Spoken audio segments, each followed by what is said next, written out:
insight in the planning and organization of this event. And he comes from a place of knowledge and education and experience, having served as a school board member for our school district, which some of you know is a really incredible role. He also has had 2 children in our school, and he has a very special relationship with his wife, who is a Lopesian and a graduate of this school as well. So we're incredibly grateful for Clive and his facilitation today. Thank you, Clive. I would also like to thank all of those here tonight, including all of these amazing people who have helped organize this meeting, and it couldn't have come on without you. So I'd like just to say that when I was elected as a county council member in late 2022, our school district was entering into a very difficult financial situation. And that reality was due to the imminent end of federal funding relief following the COVID pandemic. At the same time, we were facing financial challenges that the legislature had imposed is not perhaps the right word, but the financial situation the legislature brought about in 2018. So at the same time, there was discord within our administration and our school staff.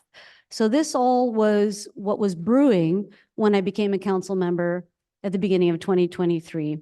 I was called last year, when I started serving as a council member, to think about how, as a council person, I, with my seatmates on council, could step up to be advocates for our school districts. And I say school districts because we have 4 of them in the county, all right? We have a school district on San Juan Island, on Orcas Island, on Lopez Island, and on Shaw Island. We have 4 school districts. And I just want to tell you that is very difficult for our legislators in the state to wrap their heads around, something we can talk a little bit about tonight. So in response to the calling I felt to elevate our school district, they were experiencing and the challenges they knew were before them financially, I called district stakeholders in our school district to come together to talk about how we, as a school district, as a community on Lopez Island, in partnership with school districts in our county, could work together to advocate to the state for help, for relief, given the challenges the legislature has imposed upon school districts across the state. So in June, we had our first meeting as what we have informally called the Lopez Island School District Advocacy Working Group. I called together the superintendent, now currently Brady Smith, and he will introduce himself in a moment. I called also, and prior to Brady, I did call the former superintendent, Ed Murray. I also called Martha Martin, our current K-12 principal, our special services director, Mary Fordham, also called forward our board chair, school board chair, Kelly Carrier at the time. She's now still a school board member, but Malia has taken over. Also, our legislative representative on the school board, Karim Taylor. Legislative representatives on school boards are hugely important. You'll understand more why later. I also called forward our 2 unions. We have a teachers union and a non-teachers union, our LEA and PSE. So I would like to ask Rebecca Hamilton, to please stand up. She is our LEA president of the teachers union. Brian Goff, the vice president of the teachers union, also has been a part of this advocacy working group. And so too has Deidre Steinbrook, PSE union leader, president, has also been a part of this group. We've met multiple times, and in our conversations together, we realized we need to rally our community.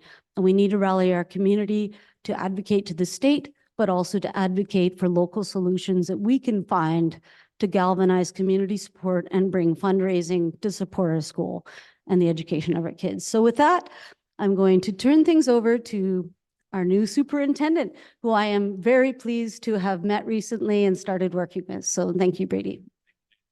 Thank you. Thank you, Jane.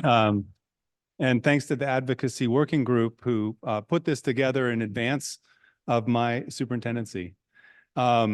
I've been asked to say a few words about myself and my connection to this island before we move into our presentation this evening. I was retired for 5 weeks here on this beautiful island. I moved here in August after retiring from the New York City Department of Education, where I worked for a total of 21 years, 18 of those as a high school principal at several different high schools in the Bronx and Manhattan. I also taught in Portland, Oregon for 6 years before moving to New York. Both my daughters were born in Portland, Oregon. And just to add to my Pacific Northwest credentials, master's degree from Lewis and Clark and bachelor's degree from the Evergreen State College. My mother built a cabin on Fish Bay, finished it in 1991. When she passed in 2019, it became mine. I'm very excited to be a community member and homeowner on this beautiful island. And as I said, I was here for 5 weeks, during which time I met Dr. Martha Martin.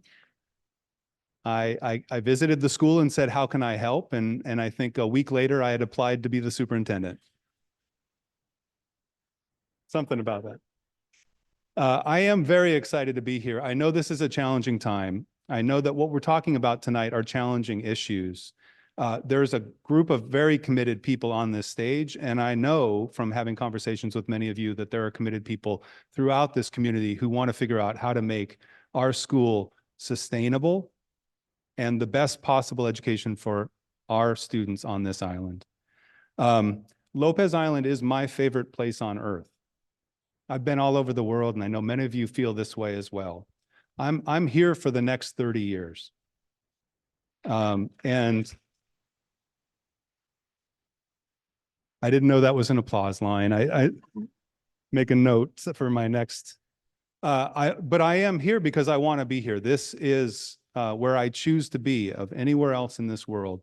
I did not expect to be superintendent, but in the month I've been superintendent, because I started January 1st and it being February 1st, it has now been 1 month.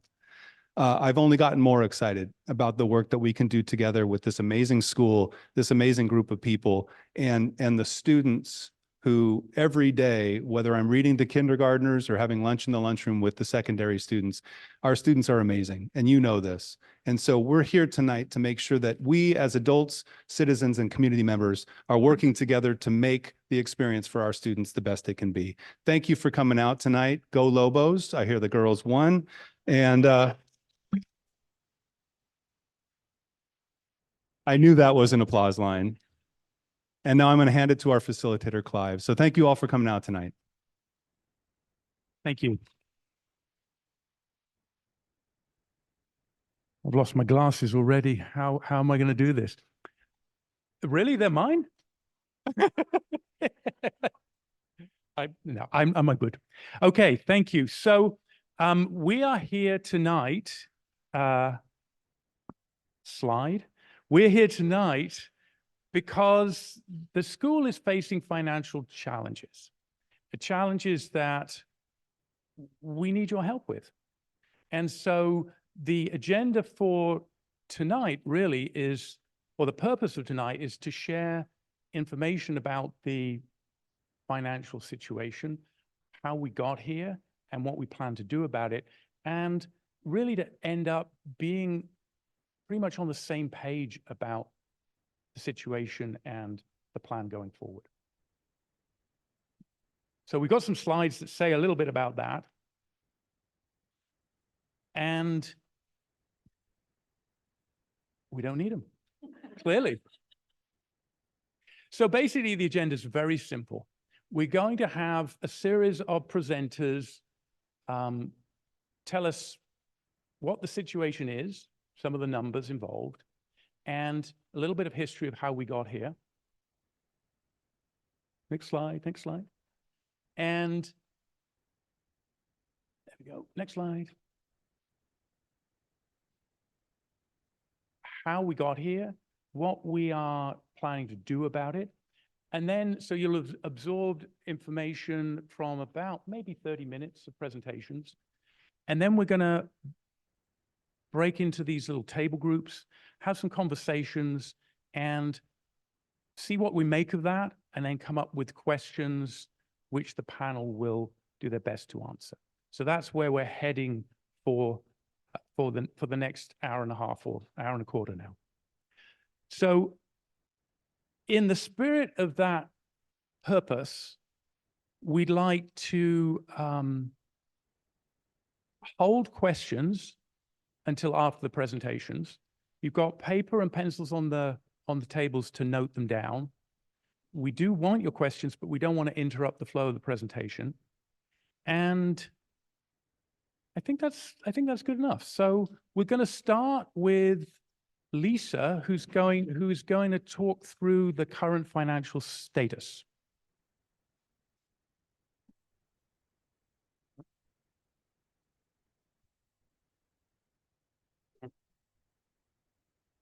Hello, good evening, everybody. Thanks for having me here. This is a big crowd. So my name is Lisa Matthews, and I'm an assistant superintendent for the Northwest Educational Service Agency. So I don't live here, but I do live in Anacortes, and we're located in Anacortes, and we serve 5 counties and 35 districts here in the northwest part of the state. The reason I'm here is we provide business services to the Lopez Island School District, and we also do one of the other San Juan County districts as well. So I get the fun part of going over numbers. So I'll try and what I want to do is give you I have 4 slides, and I'm going to give you a high level kind of financial overview. It's not going to be a lot of details, but hopefully you'll walk away with just kind of a feel for where we're at and why we're here from the numbers perspective. So the first thing I'm going to talk about is the revenues for the Lopez Island School District. And every district in the state is slightly different, but I want to kind of explain to you where the monies come from. So if you look at the purple, those are things that come from the local. Okay, so there's 2 pieces of that. One is your local tax. So everybody knows there's property taxes that help out the school district. That's about 11% of the Lopez Island School District revenue. The other non-local tax is a smaller percent, 2%. That's like people paying for food service, and sometimes they receive grants, donations, that type of thing. The next section is the green ones. There's 2 green ones. The first part is 53% of it comes from what we call basic education from the state, and it's based on student enrollment. So the state will pay for every student and give a certain allotment to each district based on the enrollment. The lighter green color, which is 14%, that's for special purposes, such as special education. So based on special education, you'll get more funding. Based on how many students are riding the bus, you'll get more funding for transportation. So we call those categorical. But when you combine those 2, it's about 67% of the revenue for the Lopez Island comes from the state. So the next 3 are kind of smaller items. The one thing I wanted to highlight, so the 14% there is federal funding. And I think that, in the introduction talked a little bit about this, about the federal funding. There was a lot of pandemic funding that came in over the last couple of years through the state. And this is based on this past year, there was about 14% for federal, but over half of that was what we call ESSER funds, and that is pandemic related. So we'll talk about that in a few minutes, but that's a bit of a challenge because those funds have run out. The next section is the other big one, the 5% transfers in, is the taxpayers have approved a technology levy here for the school district. And so 5% of that is 5% of the total revenues is paying for the technology. So that's kind of what makes where you get all your money. So it's really kind of a mixed bag. And the next slide will be expenditures. So these are, a lot of this is somewhat similar in school districts, depending on the size. But you'll see the ones in the orangish colors, those are all salary related. And what I wanted to, just to kind of clarify, there's 2 different, and we talked about it with the unions, there's 2 different, the way that we categorize the salaries. One is certificated salaries. Those are like your teachers and your administrators. They have certificates to be able to do instructions for the students. And then we have the classified salaries, which are essentially all the rest of them that don't have teaching certificates. So 41% of your staff costs are for the certificated, 16% is for the classified staff, and then 22% is for the benefits and taxes and all that. So in total, for the Lopez Island School District, it's about 79% of the expenditures go to the staff that are supporting the students. The other one I want to touch on, the next one, the 14% in blue, it's called purchase services. And this is where things can differ a bit on districts as well, because actually part of those numbers for Lopez Island School District is it would in a lot of other districts be in salaries, and it has to do with professional services in the areas such as serving special ed students like SLPs, speech language, I'm sorry, I'm using acronyms, speech language pathology. So assisting students, the physical therapists, the psychologists, like us, you have a contract with ESD to provide services. So because Lopez, I think it's a little bit more challenging to find those staff that live here on the island. So it looks like a big amount is purchase services, but I wanted to let you know that about a third of that is kind of the staffing that you have contracts with. Then the other very large piece of that is your utilities. So for the buildings and the internet and all that kind of stuff. So that's a huge part of what that is. And then the 6%, the smaller amount, is supplies and materials. So that's the supplies for serving the students, whether it's books or custodial supplies or whatever. And that's pretty consistent with a lot of other districts. And then travel and capital is not a big amount, but as you all know, traveling off the island can be a little expensive, but it's a small amount of your budget.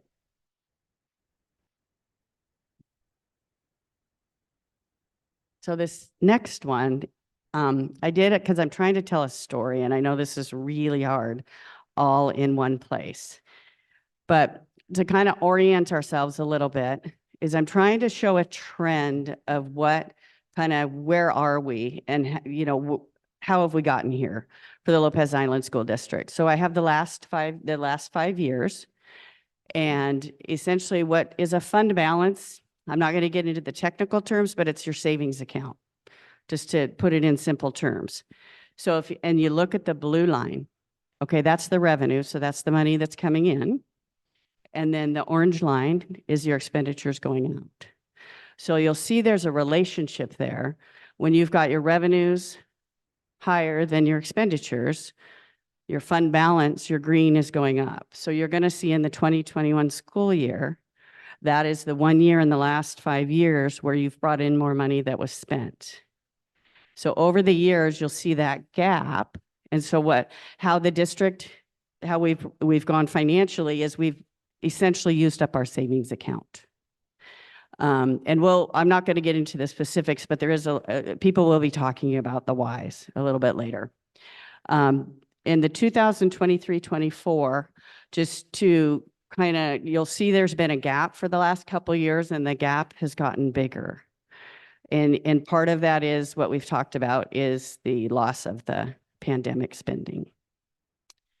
So hope that story makes a little bit of sense to people. And then I'll say a few specific numbers, which if anybody was at the November board meeting has heard the numbers before, because that was when I was here. So in November of 2023, the ESD, we spent a lot of time kind of really analyzing where we had closed the books and analyzing where the school district was. And so I did a pretty detailed projection. And so part of what I'm going to show you here, talk about here, is based on that. And the ESD will be doing an update now that Brady's here, and we'll be going through the finances again. But as of when we did those, the current year projection, where we're going to end this year, so essentially in August, what's the next steps? Currently, we're projected to have our savings account be gone to kind of a negative $25,000 by the end of the 23-24 year. So the first thing the district, we'll be working with the district is how do we make that 25,000 at least at a minimum be zero or positive. So then the next thing, which I think is going to be a lot of work, which is in the 24-25 budget goal. So currently the gap is $449,000. So based on where the district currently is, this year we'll be spending 449,000 more than we have. So the first goal is at a minimum to develop a balanced budget for next year where the revenues and the expenditures match. So those two lines I was showing you, the goal next year would be for them to meet. The way you do that, there's two levers, essentially. One is revenues. You can increase your revenues. You kind of can't produce children. So, there's kind of other places, there's grants, there's, donations, there's that kind of thing for the revenues. Or you can reduce expenditures. So, and we talked about where all those expenditures lie. So some of them are more controllable than others. So that would be the 24-25 at a minimum to close that gap. And then the next thing is the future years is essentially the green bar that I showed you, the savings account that went down. So the district really needs to start building up that savings account again in case there is some emergency or something like that. So that's why we've talked about there is really creating a plan to restore the fund balance to the level that's compliant with board policy, because the board does have a policy to have that reserve fund. And I think that's mine. Okay.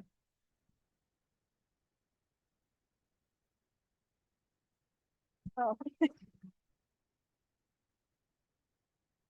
Okay, so deep breath after that. So we are going to talk about the sort of legislature statewide pieces about how we got here. So that's a big question. I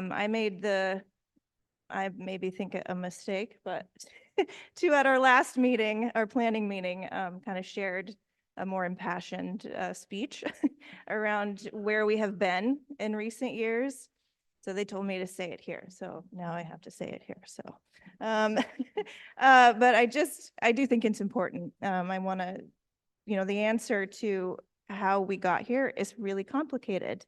I think any one of us who has worked and volunteered at any entity on this island knows that the ins and outs of the day-to-day decisions and all the things that go on is complicated, and it's never simple.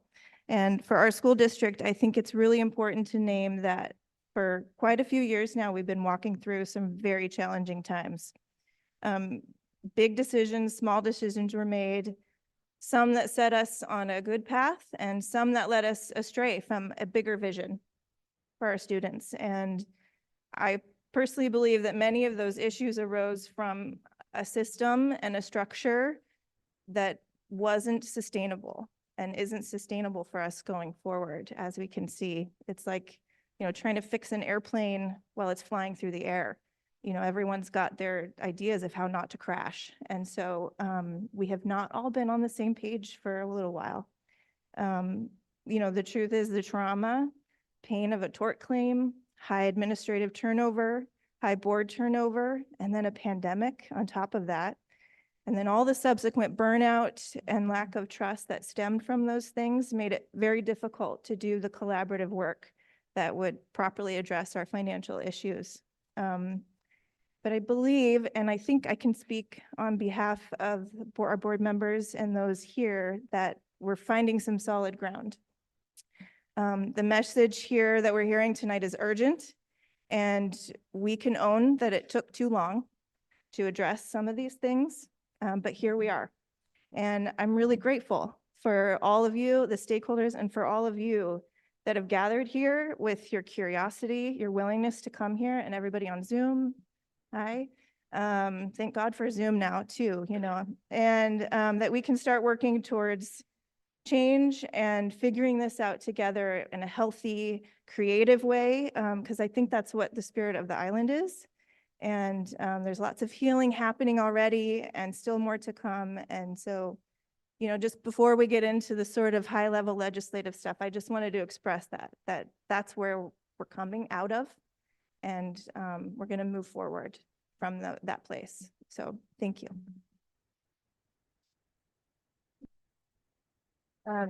And did you want to, I guess next up, did you want to introduce the next part? I'm sure. Let's have the next slide. How do we get here? Well, that was that. That's how we got here. And we're going to go, next slide, into the state decisions, which is not me speaking. It's Martha. Come on up. All right, Martha and Kerm.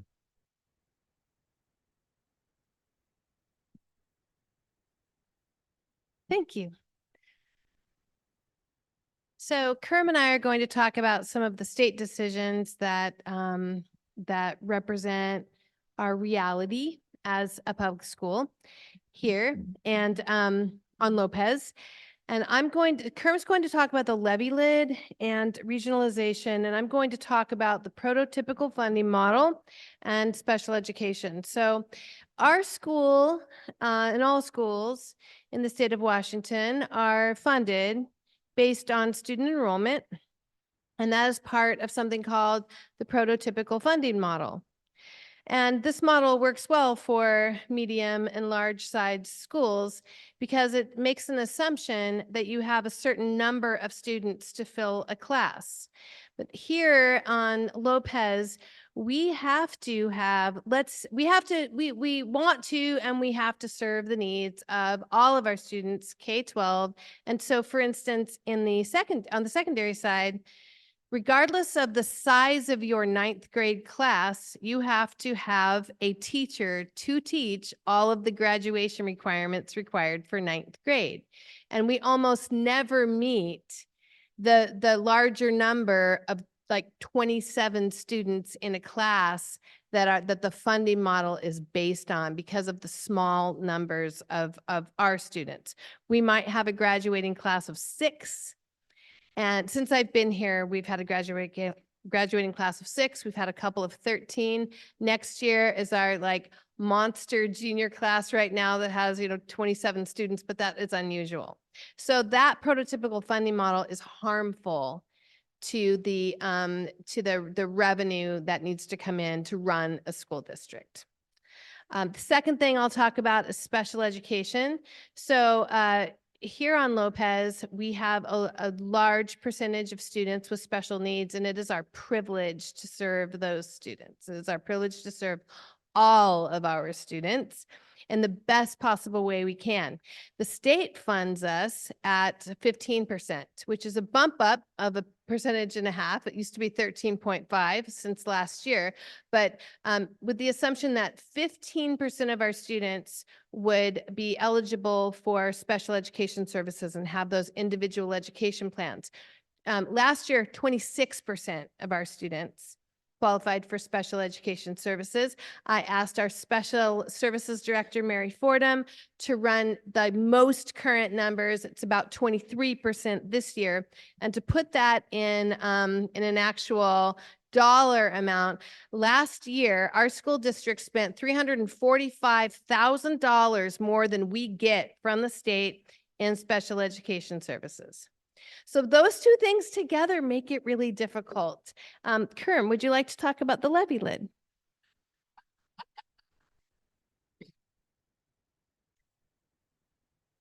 The legislature, in their wisdom of trying to be fair and collect all the money and distribute it equally, wanted to eliminate, well, not the legislatures, the Supreme Court in the McCleary decision wanted to level the field.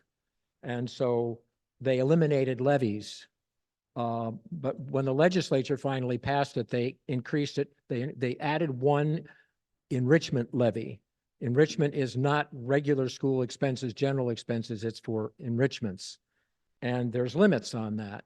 And you guys voted on the last levy, and we approved an amount over $1 million. We were able to collect less than $600,000 because the lid on that levy is $2,500 per student. And when you do the math, you get less. And so going to the regular kind of put it on the ballot, get people to pay more in tax is not available to us except in this form.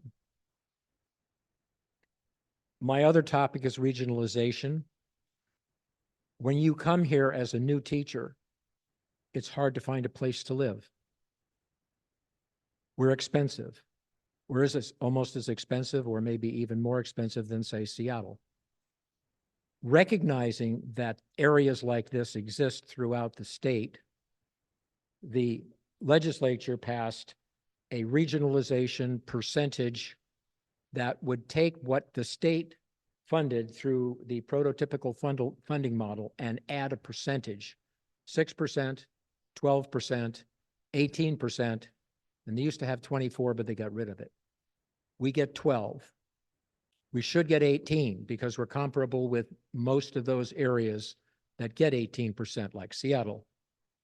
And the reason that we don't get that is each of these is in a region, and our region includes Skagit County. So we're being equated with Cedar-Woolley and Mount Vernon for residential assessed valuations is the measure of the what determines which category you fall into. So we hope that we are going to be able to affect some change, but it's not going to happen right away. As a legislative rep, I've talked about this with other board members and legislators, and there's some sympathy there to say, yes, maybe there's a way to do that. I know of a school district that was able to do that, and I'm trying to follow up on it right now. So, thank you.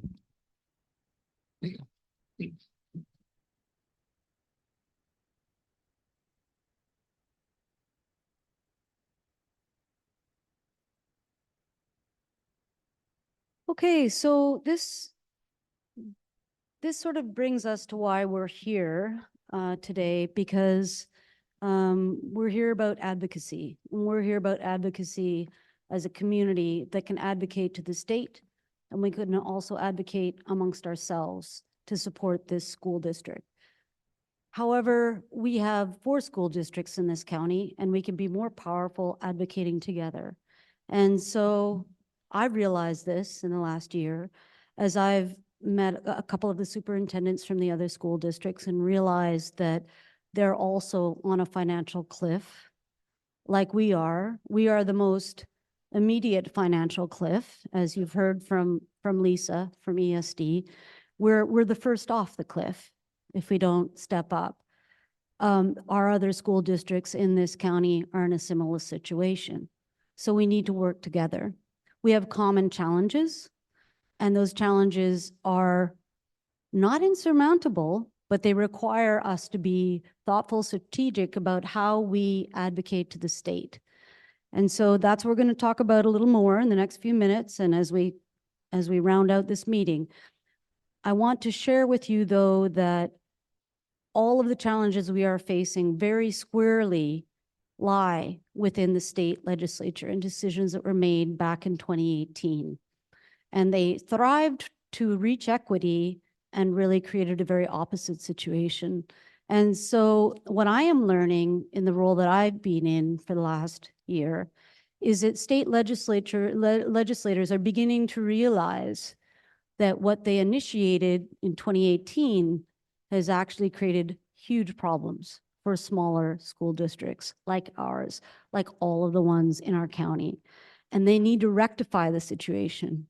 In this immediate legislative session, there are 2 bills that we can advocate for as a community and with our community partners on the other islands. And they are very important, but they are piecemeal. And I'm going to suggest to you all that we need to think about the 2025 legislative session in the course of this coming year, because that is the next big biennial budget for the state.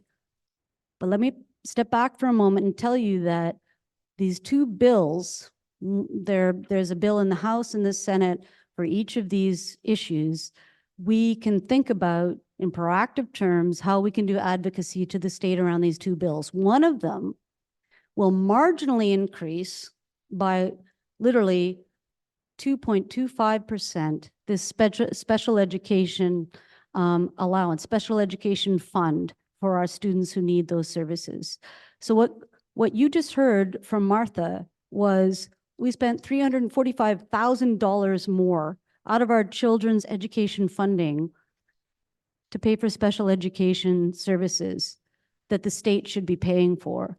They're marginally increasing from 15% to 17.25% in this proposed bill to cover additional costs for special education. Does that meet what we need? Absolutely not. Nevertheless, it's a bill we need to back because it brings a little bit more money in the interim. All right. Additionally, there's another bill and so HB 2215 and SB Senate Bill 5956 is an increase to the enrichment levy, which Kerm spoke to. All right. And that enrichment levy additionally will bring some more funding to our school to pay for the education of our kids. Both of these bills, I mean, House Bill, Senate Bill, House Bill, Senate Bill, these bills hopefully will be successful and become legislation that will incrementally bring some more funding to our school district. That's not enough. There's much more work to be done. But there is work, though, we can do to advocate for the passage of these bills. And that's what we can talk a little bit about tonight. So I would suggest that in the course of the coming year, we need to get louder, not just as Lopez Island School District. We need to galvanize our advocacy with the school districts in our county and other small school districts facing a very similar situation and make our voices very loud, because we get drowned out by the school districts that are medium size and larger size, as Kerm spoke about. So I'm suggesting that we think about today in this meeting how we as a community can do this advocacy. And that advocacy can be done in different ways. And we as stakeholders in this Lopez Island School District have ways in which we can do it. And that is the unions, talking to Brian and Becca. They're already working with their state union representatives to say, wait a minute, we are really suffering. They're already doing that kind of advocacy. Our superintendent, Brady, he's already piling on with the superintendents in our county to say, we are really hurting. We're all hurting. We can do things as a Lopez Island Parent Teacher Student Association that we have to do advocacy to the state PTA. But as community members, we can be writing to our legislators. All right. And also, I am happy to say with my seatmates on council, we are doing our own advocacy. So while our District 40 representatives, who I deeply respect, that's Senator Lovelet, Representative Ramo, and Representative Lakhanoff, they all care very much about education. And I keep, and my seatmates do when they have the opportunity, hammering them about the constraints we're facing. They're hearing it and they're pushing things. And I'll give you one small example, which is let the school buses get on to the ferries without charge. All right. And Senator Lovelet is pushing that because that will save our school district a small, measly $20,000.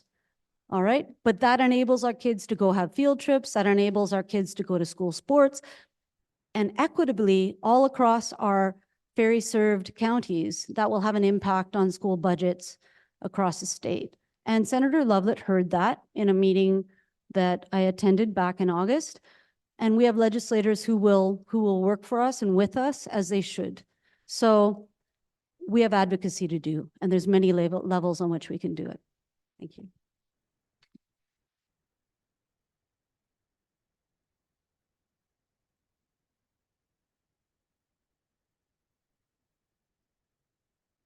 Next slide.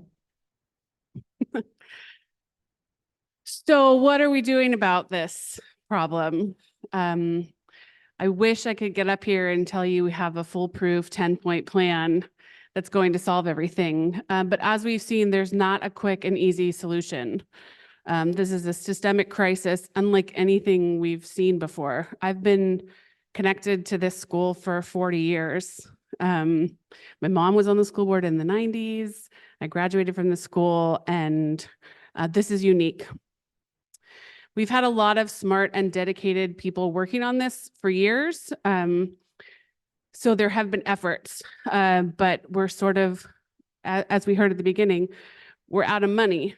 So now's the time to dig deeper. We have new faces up here, and I want to tell you some of the things this board is committed to doing. We've heard already about some of these, the legislative advocacy. We'll continue our efforts in that, and that will take time.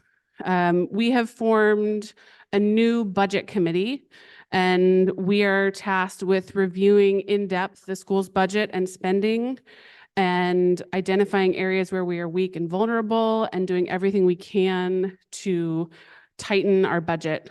In the very immediate future, we are following our spending this school year very closely in an attempt to, at a minimum, end the year in the black. That's sort of step one. And in the somewhat longer term future, but still pretty immediate, the superintendent and the leadership are working to draft a budget that is balanced for next year, in enough time that we have the opportunity to introduce the potential shifts and changes that will lead to.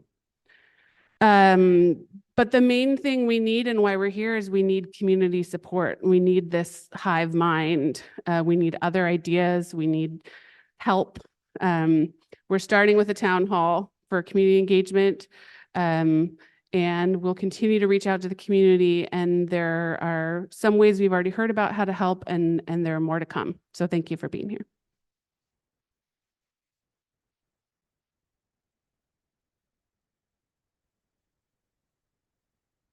All right, so we've spent most of this night telling you how you can help us, so I'm going to add on to how you can help us. Volunteering and fundraising. We have one of the most important ways to support both the community and the school district is through volunteering. So by giving your time and skills, we can make a positive impact on the lives of others. Volunteering can involve activities such as tutoring children, chaperoning events. We have prom coming up. Selling concessions at sporting events, go Lobos, and so many other ways. Another way is to support through fundraising. So by organizing fundraisers like charity runs, bake sales, auctions, we can raise funds that we need to support the many school initiatives that we have. We have many, but we have three really fantastic organizations. So if you are part of LIPSA, please stand up. I don't know if we have LIPSA here. Oh, nice. All right. LIPSA is your Lopez Island Parent-Teacher Student Association. They are amazing. They support our students, our families, and our school. They have so many events coming up. They're always looking for members. So definitely reach out to them. That is led by Lori Bullock. So please reach out. The next one is LEAF, our Long Island Education Fund. If you are part of LEAF, please stand up. Leaf is led, she is the vice president, Lexi Taylor, and this supports learning-based and experimental programs for LISD. And through contributions from the Lopez community, LEAF is able to supplement the school's state and local funding and help sponsor these educational and life-changing events. So they are going to need your help as well. And last but never least, the PAC, go Lobos. Samantha Olson. That is led by Samantha, who, stand up, Samantha.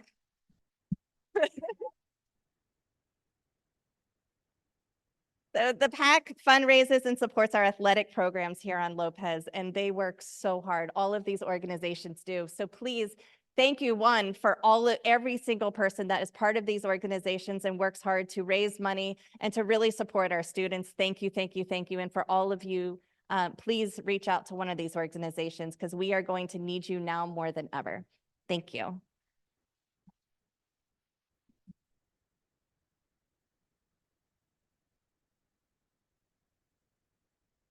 All right, so I'm going to speak a little bit about deepening community partnerships, and I am one of the last slides before we turn to an opportunity for you to generate and ask questions of the panel. So one of the reasons I love this island is the spirit of service and community that exists here. We've been discussing the budgetary challenges that our school faces, that our district faces, and remember that includes the Decatur School in the Lopez Island School District. Shout out to Decatur, anyone on Zoom. But I believe in a vision for our near future that involves strengthening and deepening the many existing partnerships that LISD has with organizations on this island. I can imagine a school at the center of the community, a school that offers multi-generational opportunities, robust after-school enrichment, an athletic program that has all it needs to be a model of success. With our existing partners, such as Family Resource Center and the library, among others, and seeking new community partners to provide internships and career and technical education and multi-generational opportunities and health services and expand opportunities for all youth on this island. I'm optimistic about a 3-year plan to remedy the Lopez Island School District. Long Island was a couple years back for me, but I am optimistic. I'm not a Pollyanna. I know we have a $500,000 hole to fill. The way I see it is we're standing on the edge of the Grand Canyon. On the other rim is an amazing school in an amazing district that has partnered with people in this room and others to create robust and effective partnerships to support our students. To get there, we have to hike through that canyon. So I'm optimistic because I have that vision in addition to looking at the short-term challenges we're facing. I'm in conversation daily with internal and external experts to identify ways to meet that $500,000 hole. It is possible, but it will require some significant structural shifts for next year. If we are able to do this strategically, efficiently, and collaboratively, it will both improve instruction for students and improve the student experience while more efficiently using our limited resources. We're in a dire situation now, but we need people, thoughtful people like all of you, whether you have children in the school or not, to help us right this ship. I will say that I'm more optimistic about this challenge now than I was even 2 weeks ago. And I will advocate for a vision for the school and for the Lopez Island School District that sees this make or break moment that we are looking at right now as an opportunity for transformation. Transformation into a school that is essential on this island. A school that is the heart and soul of our community. A school that engages partners and community members of all ages. I know that my predecessor had transformative ideas, and I value the work that he did. If you haven't seen the strategic plan, it is on the website, and it guides our work forward. But my hope is that this town hall, along with improving relationships between all invested parties, will set the necessary groundwork for realizing the transformation that our school and our district needs. As a veteran educator, as a school leader, and as a parent, I'm here to tell you that if we approach this challenge together, I believe LISD and the Lopez School will not only be better serving students and the community going forward. Thank you all for coming out tonight. I'm going to hand it to our facilitator who will talk about the next steps this evening. And thanks again to the Advocacy Working Group for making this happen.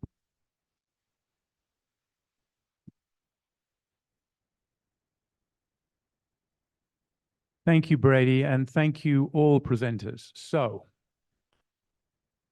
that was a lot to absorb. What we're going to do now is give you a chance to talk amongst yourselves at your tables. So first of all, next slide. First of all, I'd like you to talk about what messages stood out. Like, what did you actually hear in the 40 minutes that you were listening? And see what themes come out between the 4 or 5 other people that are at your table. So we'll do that for maybe 5 to 7 minutes, and then we're going to move on to some questions. But first of all, What did you hear? So turn to the people on your table and share. What were the messages that stood out for you?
Okay, so if you can wrap up this part of the conversation,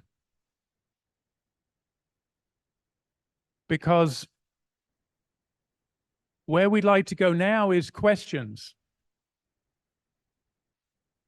So we've got, just want to bring in the 40 people who are on the Zoom room listening in. Hello, and thank you for being there. And so now we've got a panel who will reassemble to answer some of your questions. So the way we like to do this is for you to write your questions down, and then as a table, sort them into the questions that you think would be most beneficial for the whole room to hear asked and answered. So we'll give you 10 minutes, write the questions down, prioritize them. Those that don't get answered now will get answered, and answers come offline. But we want to get a chance to get surface questions, and there will be a QR code on the Zoom room for the people on Zoom so they can submit. Okay, so the questions that the presentation surfaced, talk about as a group and write down, and I'll have a stack at the end of 10 minutes, and we'll take them from the top. Thank you.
Can I pause you? Just wondering if your top questions, can you stop talking? Please, please. I'll put on my English accent. Please stop talking. Do you have like your top questions already, or do you need more time? Yes. Now, so you have another minute. So which table has got a top question? John Helding, golly, and I fell right into it. Here we go. So, question. All right. Well, thank you all. And this is, I think, a very long-term view. But the question is, who across the state or in the government is the coordinator for the advocacy effort? Is there a place? Here on island. That I knew that was in there.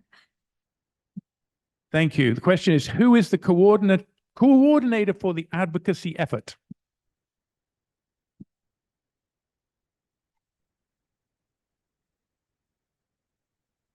Live, is this working? It's working. It's So I think that there are a few of us responsible for this. So there's certainly a role I am playing and will continue to play for the duration of my term in office, which is 3 more years, in being a county council advocate. And I'm playing that role with my seatmates on council. We all are tracking what goes on in the legislature. And I wanted to mention to you all that a decision made by the county council back in November was to hire, for the first time in the history of the county, a lobbyist. And so, yeah. Okay. So some previous council members I've spoken to said, well, you know, the council people should be lobbyists. That's absolutely true. However, lobbyists are a specialized profession. And I can tell you, and you will learn about in the coming months, the results that lobbyists can bring about. All right, they're phenomenal. So the lobbyist that we hired, I'm already working with him and his firm on getting informed about the bills related to education, also getting informed about bills related to ferries. Jane, Yes. can I pause you? Yes.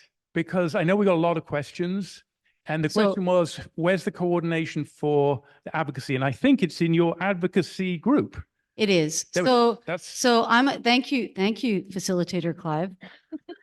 So I'm your council rep, and I'm going to continue working with the advocacy working group because they are multi-stakeholder and they also need to be advocates with their state entities, as I mentioned before. So that is Brady working with his superintendent organization, that is Kerm working with his legislative reps on school boards, and that is our teachers union and our PSE classified union. So we are, as an advocacy group, working together on that.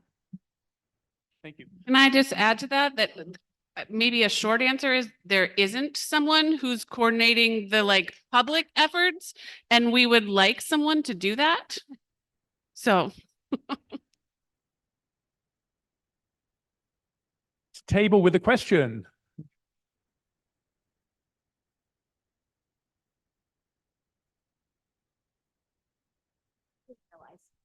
It's a funding question. The question is, are there limitations or a lid on fundraising that can come from private donations? Meaning, could we raise on Lopez the $25,000 that you need and it would stay on Lopez? Or it needs to be shared, or it needs to be, you can only do 16.2, whatever. So that's one of the questions connected to it. Hold, I took your mic away. I think that was an easy question, right? I think I know the answer to that one. The answer is yes. Yes, it can stay. Okay, since that was the first $25,000, the next question is, are there funds available for Lopez under, we weren't sure what it was called from the state, rural, remote, necessary school. And does that too have no limit? Like our run fundraising doesn't have a limit.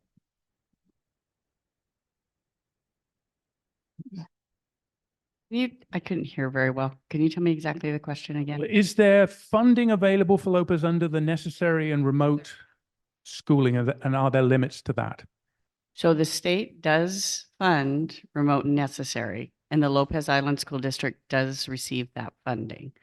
I'm not sure if I understand the cap question. Question is since Decatur is under Lopez, does all that money go to Decatur? No, What? Okay, it goes to the district. it goes to the whole. Yep.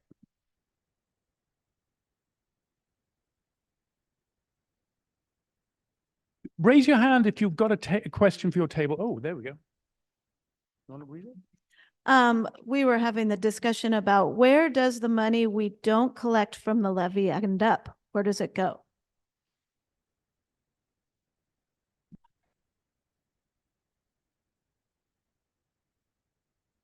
It's called a rollback, and where it goes, I'm not really sure. It doesn't get collected. So I guess from that perspective, it stays in the taxpayer's pocket.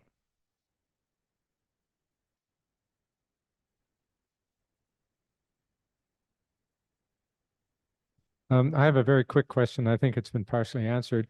So what happens if we, in fact, or could you explain, what happens if we go below the threshold in terms of our fund balance?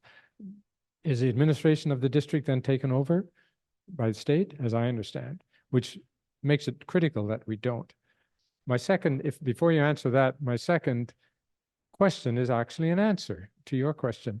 Herm Taylor and I, 3 years ago, we did exactly what you said. We sent a letter to everybody in the community, inviting them to contribute the amount, the difference between the levy that was approved on your tax bill and what was actually, what was approved by the voters and what was collected. And we got, I believe, $70,000, Kerm? I can't remember the number because I lost track of it.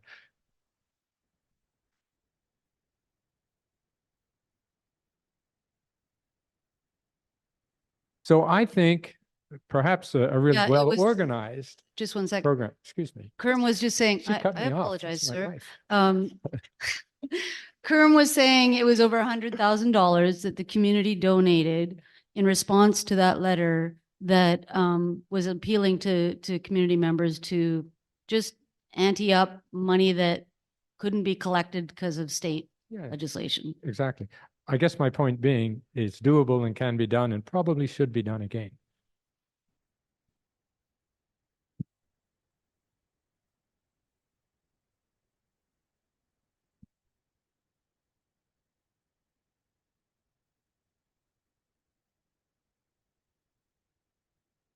Told me how much I was supposed to talk, but anyway, so I'm going to do it at a high level. I think the question was, what happens if we don't have our savings account? I think was the question. So there's an official process with the state superintendent of public instruction, which is called binding conditions. And if you've heard what that is, I'll kind of explain what it is and what it isn't. So essentially it's a high level of oversight where the staff at the OSPI, is it okay if I use that acronym? And the ESD. So I'm like the fiscal officer at the ESD because we do have 3 districts currently in binding conditions. It's really a high level kind of oversight of the district and kind of to check in with the district to say, okay, what steps are you taking to kind of restore your financial stability? It doesn't take local control away. It's still a decision-making process that the district must solve their financial problems. So I guess that's like a 2-year process. And I think that's probably, I mean, I think you have a very committed group right here. And I think if that was to happen, I'm thinking that that's probably where it would stop. It just gives you some time to figure out how to restore the stability of the district.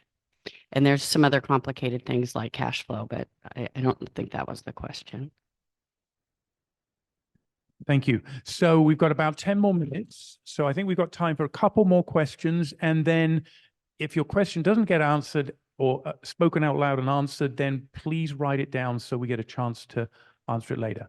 So I saw a new table.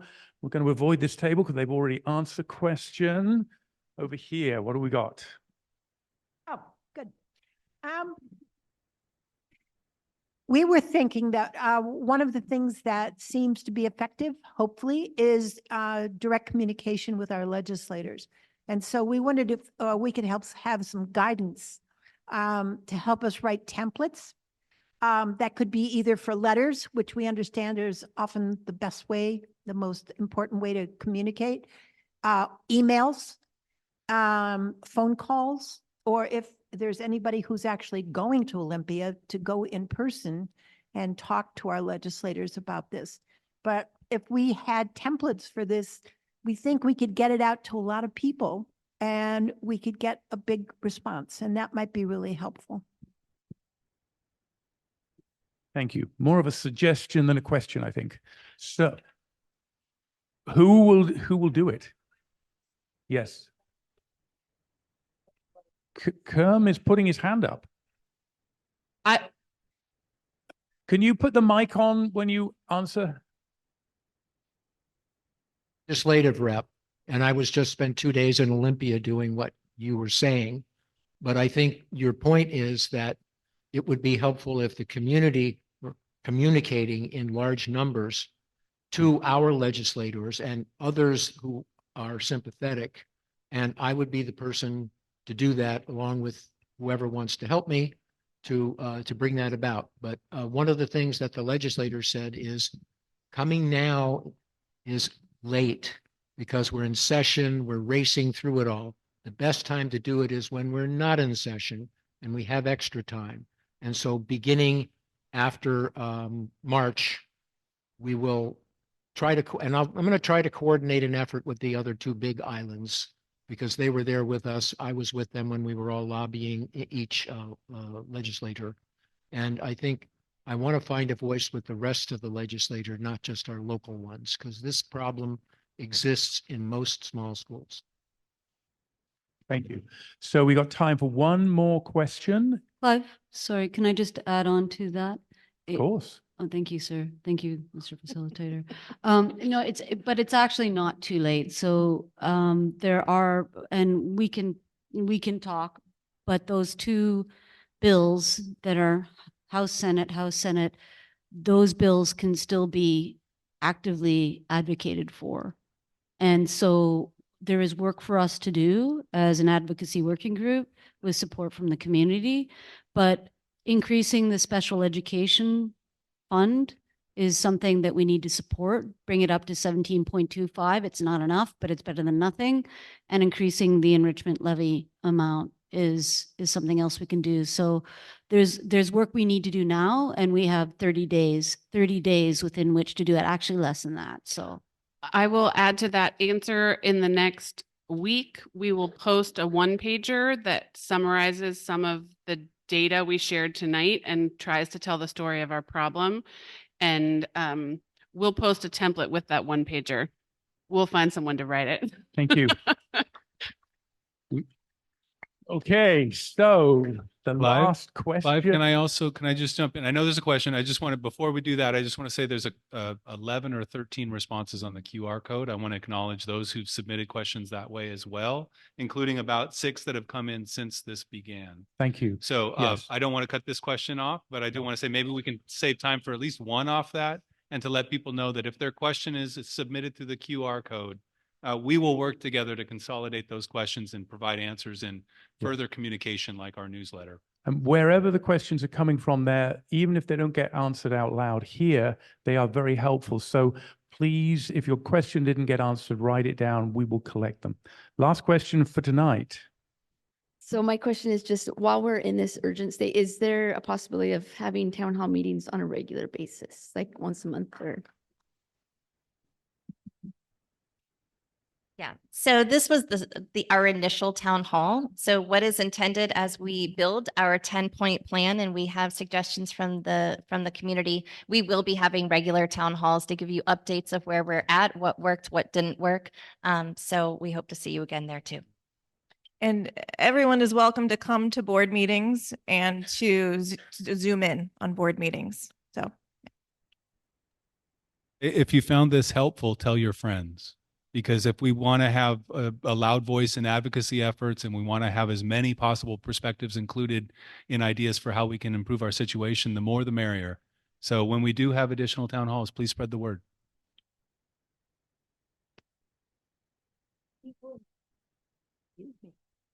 There's more than 60 people in here tonight, just sitting in here, and another 40 on Zoom. Means we've got over 100 people that attended this meeting. It's really great. Thank you, guys. I also just want to add that one really important thing about having a town hall like this for people who are and putting out, or people who are here, people who are on Zoom, even people who couldn't come but have read our FAQ or will read the one pager, is having accurate information. I don't know if you know this about Lopez, but sometimes things get spun up with a little bit of truth and then a whole lot of narrative that may or may not be accurate. And we are in we're at an important time right now where true and accurate information is what needs to be spread. So you all can help us with that. Yeah. Yeah. So with that, I think we're at a closing point. I want to honor the time commitment and to end on time. And just leaves me to thank all of you for being here, for engaging in such a positive and constructive way, and really taking on board the hard message that was delivered and remaining optimistic. So thank you all. And I think we're done. Oh, of course you can. I just want to thank Jesse Hammond, who, if you don't know, Jesse does all of our sound and technology for the board meetings. He does the technology for the school. He does the impact. If you haven't heard them play, they're amazing. I'm sure the schedule is going to be up soon. He does so much, even put off impacts practice tonight to be here with us. And so I just want to say thank you very, very much.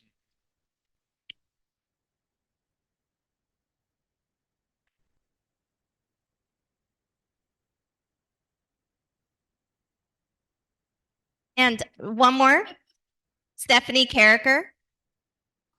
Gracias. Thank you very, very much. She did our interpretation tonight. Thank you.